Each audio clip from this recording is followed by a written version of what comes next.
कल्पना कीजिए कि आप पिछले 10 सालों से रोज कार चला रहे हैं। क्या इसका मतलब यह है कि आप एक फॉर्मूला 1 रेसर बन चुके हैं? शायद नहीं, आप बस एक अनुभवी ड्राइवर बने हैं, एक्सपर्ट नहीं। यहीं पर हम सब एक बहुत बड़े भ्रम में जीते हैं।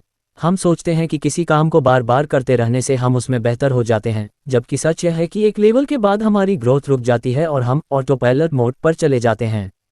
एंडर्स एरिक्सन की किताब पीक का पहला अध्याय इसी मोड को तोड़ने की बात करता है, जिसे वो कहते हैं पर्पसफुल प्रैक्टिस।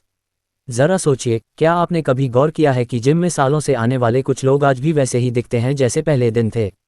ऐसा इसलिए क्योंकि वे सिर्फ पसीना बहा रहे हैं, अभ्यास नहीं कर रहे। पर्पसफुल प्रैक्टिस महज मेहनत नहीं, बल्कि एक सोची समझी रणनीति है। इसके 4 स्तंभ हैं जो आपकी सीखने की रफ्तार को बदल सकते हैं। पहला, वेल डिफाइंड स्पेसिफिक गोल्स।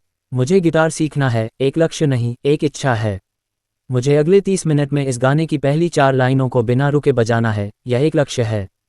जब तक आप अपने टारगेट को छोटे छोटे टुकड़ों में नहीं बांटते, आपका दिमाग फोकस नहीं कर पाता। दूसरा स्तंभ है फोकस।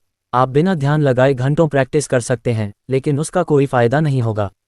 ये ठीक वैसा ही है जैसे आप एक किताब पढ़ रहे हैं और आपका मन कहीं और है। 10 पेज पलटने के बाद आपको याद ही नहीं रहता कि आपने क्या पढ़ा। तीसरा और सबसे महत्वपूर्ण हिस्सा है फीडबैक। आपको पता होना चाहिए कि आप कहाँ गलती कर रहे हैं। बिना आईने के आप अपनी शक्ल नहीं सुधार सकते, और बिना फीडबैक के आप अपनी स्किल नहीं सुधार सकते। चाहे वो कोई कोच हो या खुद की रिकॉर्डिंग, अपनी कमियों को पहचानना ही सुधार की पहली सीढ़ी है। अंतिम और सबसे डरावना स्तंभ है getting out of your comfort zone. अगर आप सिर्फ वही कर रहे हैं जो आप आसानी से कर सकते हैं, तो आप बेहतर नहीं हो रहे, आप सिर्फ दोहरा रहे हैं। आपको उस जगह जाना होगा जहां आपको थोड़ी घबराहट हो, जहां गलती होने की संभावना हो। इसे एक आहा मोमेंट की तरह समझिए। विकास हमेशा कंफर्ट जोन के बाहर ही होता है। लोग अक्सर यही गलती करते हैं कि वे अपनी ताकतों को बार बार दोहराते रहते हैं, जबकि एक्सपर्ट वह है जो अपनी कमियों को ढूंढकर उन पर हमला करता है। तो आज का लाइफ लेसन यह है कि अनुभव, एक्सपीरियंस अपने आप में महारत की गारंटी नहीं है। अगर आप वही कर रहे हैं जो आप हमेशा से करते आए हैं, तो आपको वही मिलेगा जो हमेशा से मिलता आया है।